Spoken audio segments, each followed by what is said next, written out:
Thank you.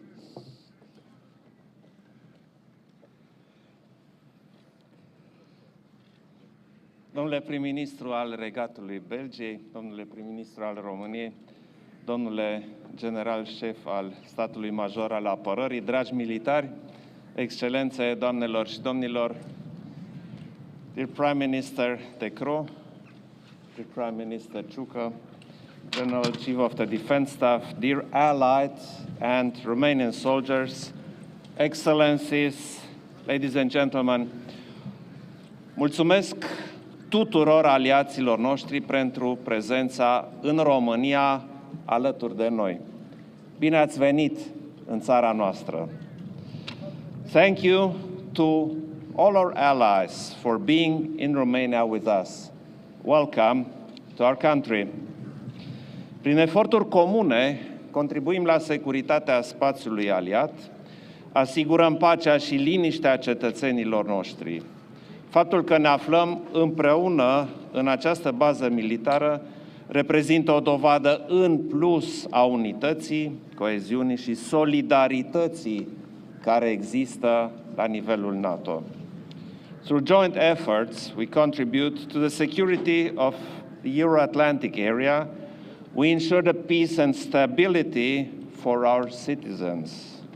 The fact that we are together in this military base is further proof of the unity, cohesion, and solidarity that exists in our alliance. Salut prezența astăzi aici a domnului prim-ministru de Croo, cu care ieri am avut consultări politice foarte bune.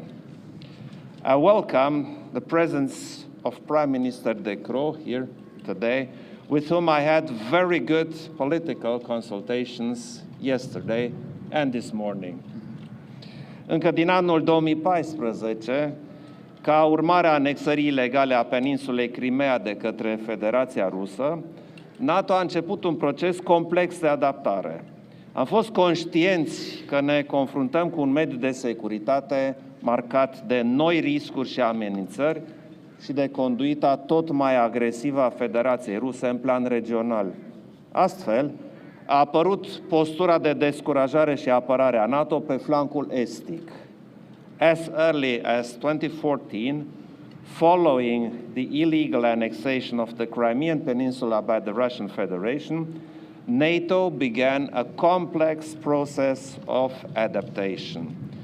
We were aware that we were facing a security environment marked by new risks and threats and by the increasingly aggressive behavior of the Russian Federation in the region. As a consequence, we developed the strengthened deterrence and defense posture of the alliance on the eastern flank.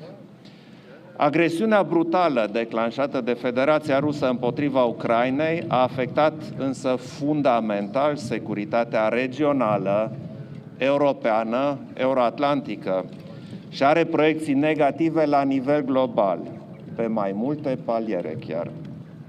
However, Russia's brutal aggression against Ukraine has fundamentally changed regional, European, and the Euro-Atlantic security and has global negative impact on several layers. De aceea, pentru sprijinirea Ucrainei, greu încercată de această agresiune, NATO și Uniunea Europeană au luat măsuri concrete și consistente. România a acționat la rândul său rapid și eficient, atât la nivel guvernamental, cât și la nivelul societății civile.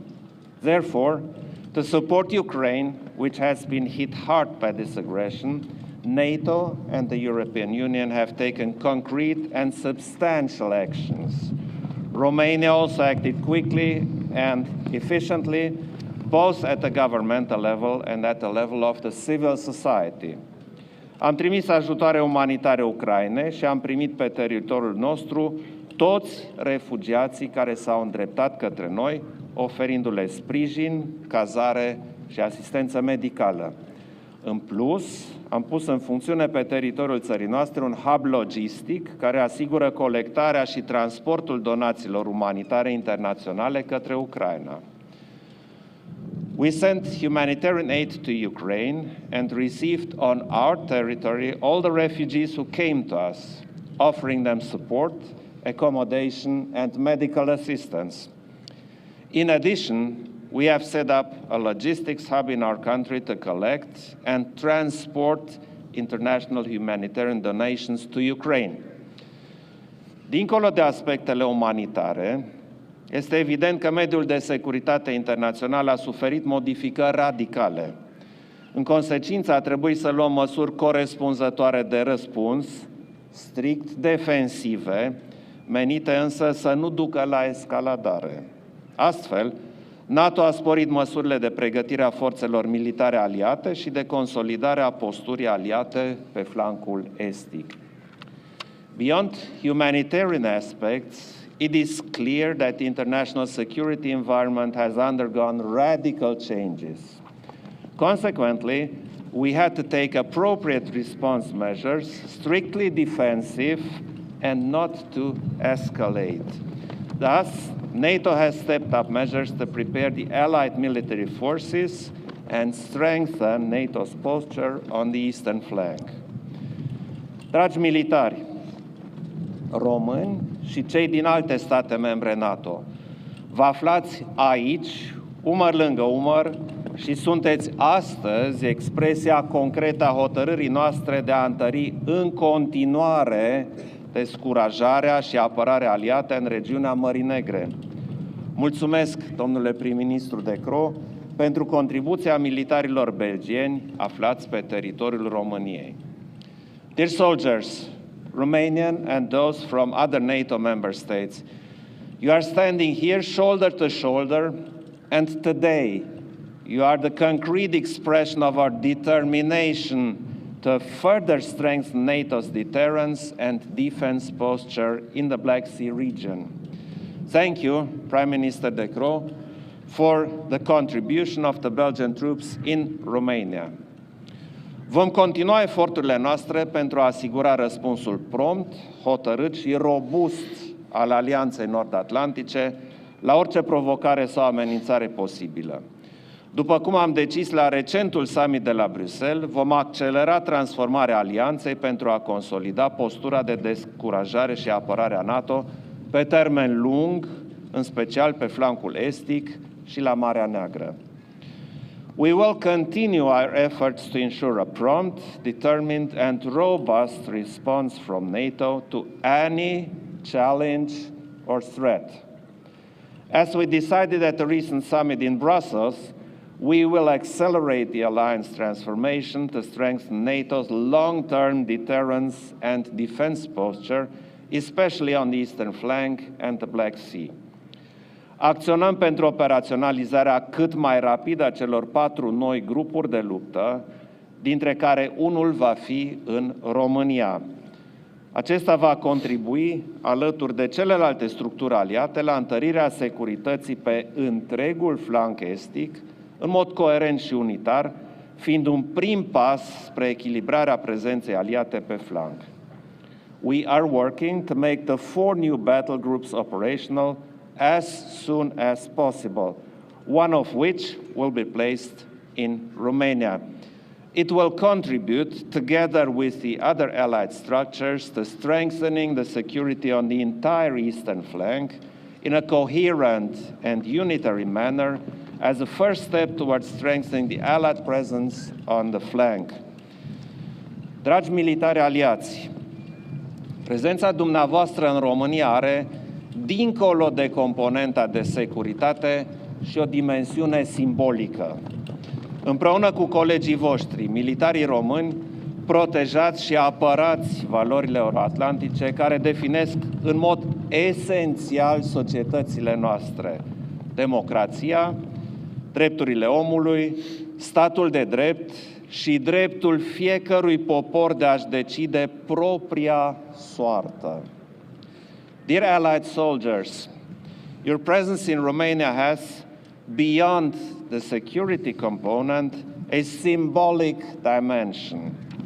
Together with your colleagues, the Romanian soldiers, you protect and defend the Euro-Atlantic values that fundamentally define our societies. Democracy, human rights, the rule of law, and the right of each nation to decide its own fate. Numai împreună putem asigura securitatea și bunăstarea cetățenilor noștri. Vă doresc succes în activitățile de pregătire pe care le veți întreprinde, precum și în misiunile în care veți fi angajați.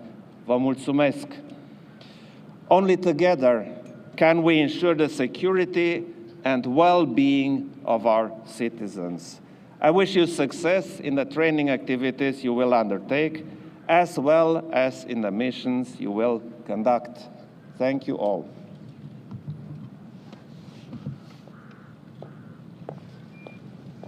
Okay. Okay. Well, Mr. President, Mr. Prime Minister, I had some hesitation on who was following after you, Mr. President. It seems to be me, and the Romanian Prime Minister will talk after me. Excellencies, ladies and gentlemen, almost 7 weeks ago, Europe has changed forever, and it has changed forever for the second time since the Second World War. The first time, it was 33 years ago. It was in 1989 when the Iron Curtain crumbled. Soviet oppression of Central and Eastern Europe came to an end. And it is people from countries like here in Romania that made a courageous choice. Made a courageous choice for freedom and for democracy. And that joined NATO and that joined the European Union. As a result, for the first time in history, the European continent was united, and united through the ballot box, and not united through gunfire. As recent as 7 weeks ago, this happened again. An armed aggression and war crimes were unleashed upon innocent people of Ukraine, aimed at denying the fact that the population has a right to choose for freedom and has the right to choose to be a proud and independent country. Once again, Russia is trying to silence the ballot box with gunfire. And once again, this is a turning point for Europe, for it is a brutal attack on the core values of Europe, being it freedom, democracy. These are the core values that underpin the European Union and that underpin NATO. Freedom, democracy, human rights. This war, let it be clear, it is an assault on everything we stand for. And that is the reason that we as countries are taking sides in this conflict. We are with Ukraine. We are with Ukrainian people.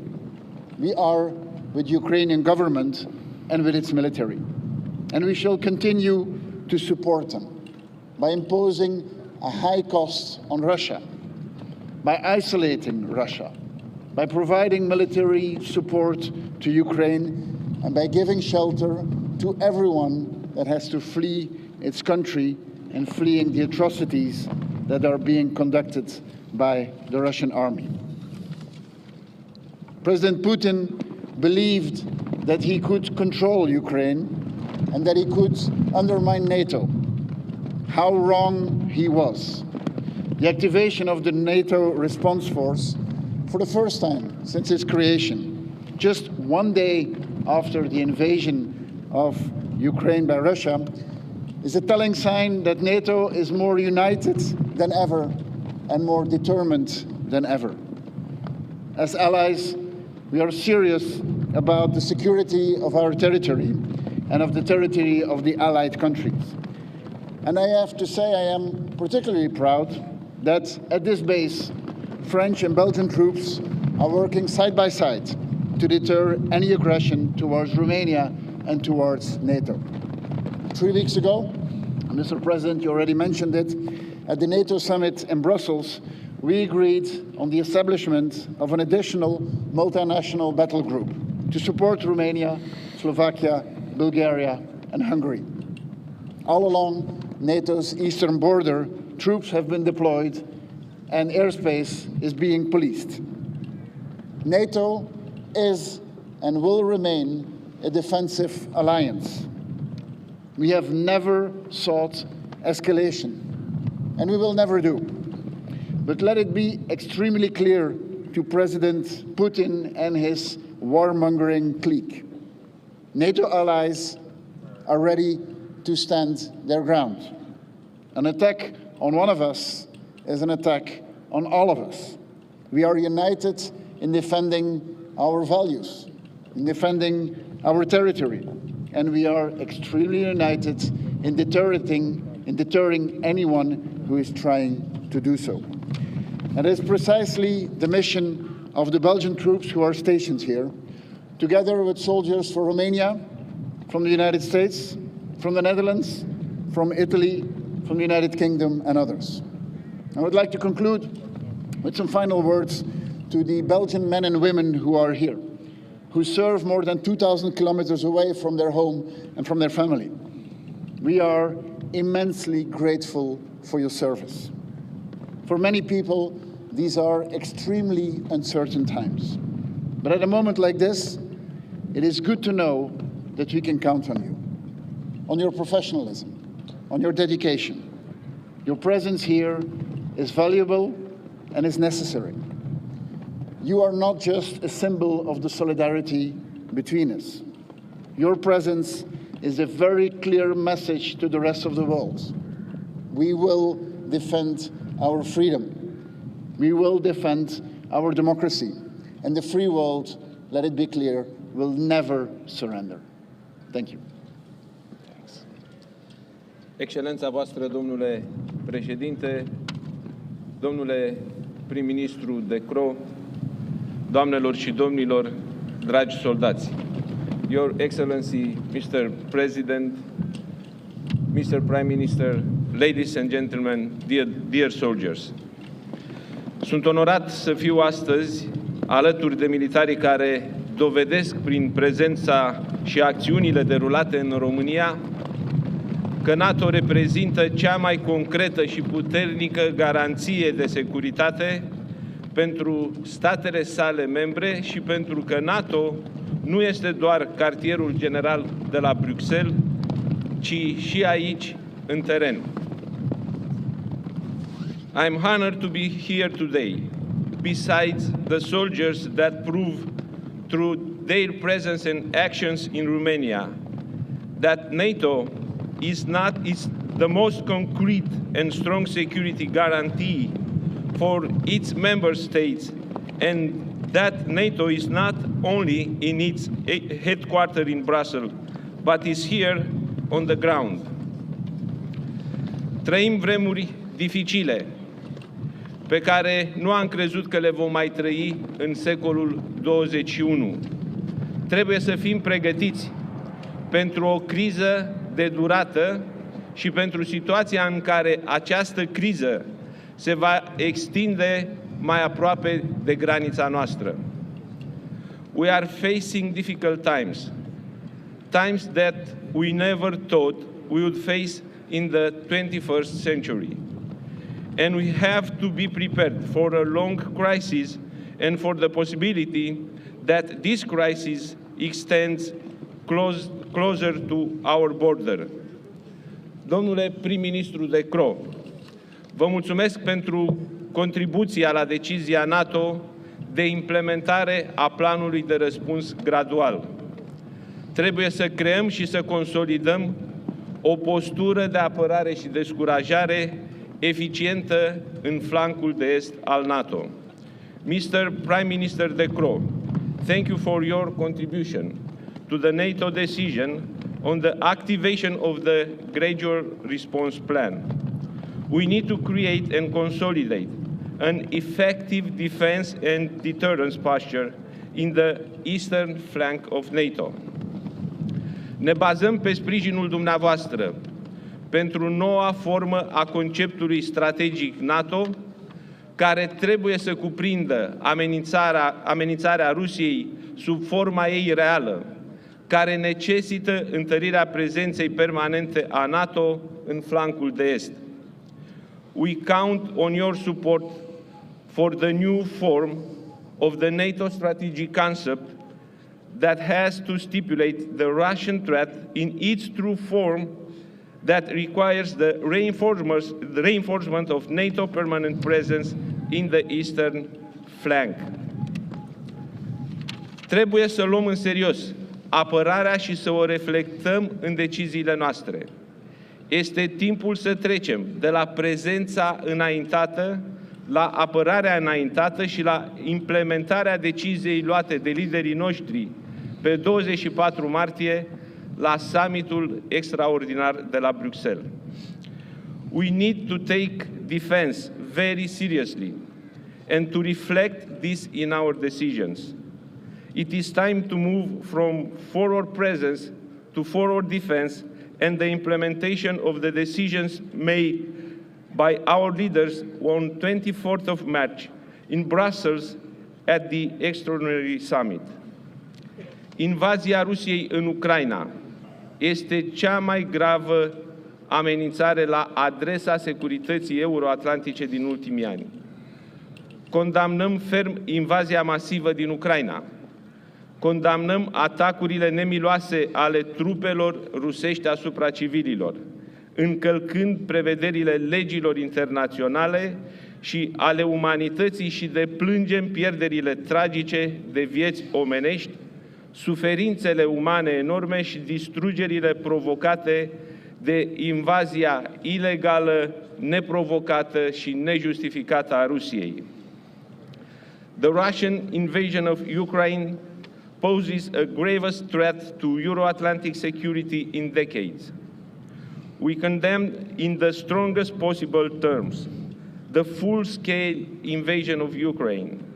We condemn the cruel attacks of the Russian troops against civilians, contrary to the provisions of the international laws and of humanity.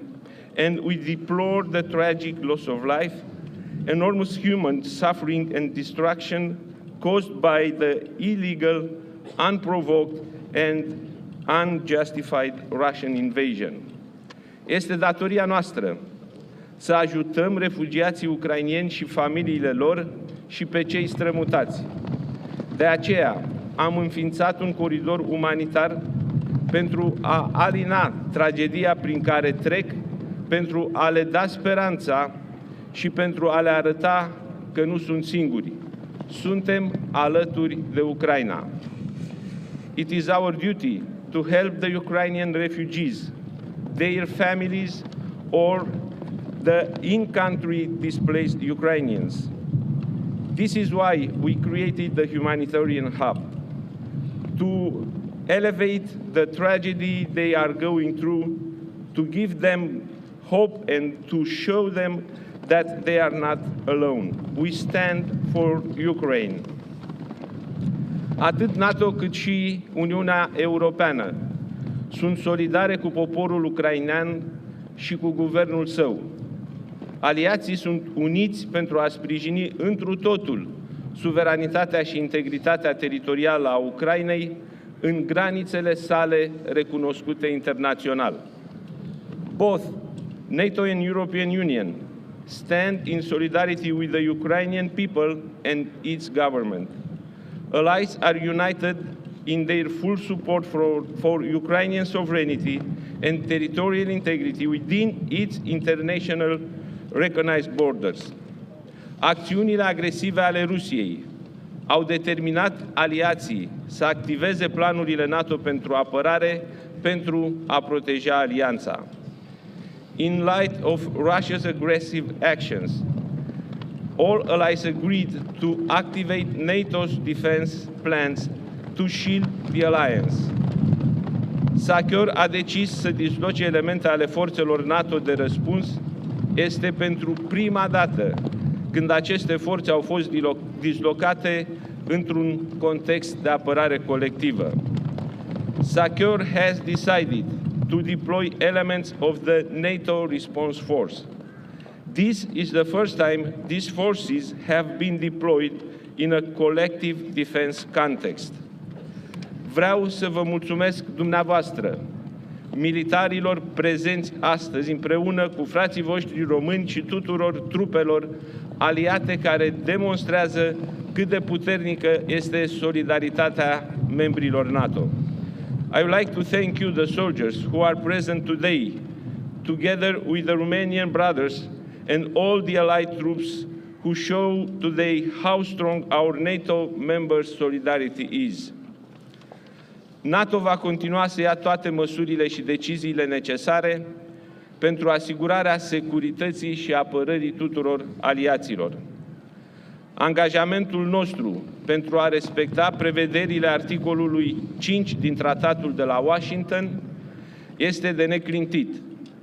Suntem uniți pentru a proteja și apăra alianța. Libertatea va învinge opresiunea. Vă mulțumesc! NATO will continue to take all measures and decisions required to ensure the security and defense of all allies. Our commitment to Article 5 of the Washington Treaty is ironclad. We stand united to protect and defend our alliance. Freedom will always win over oppression. Thank you.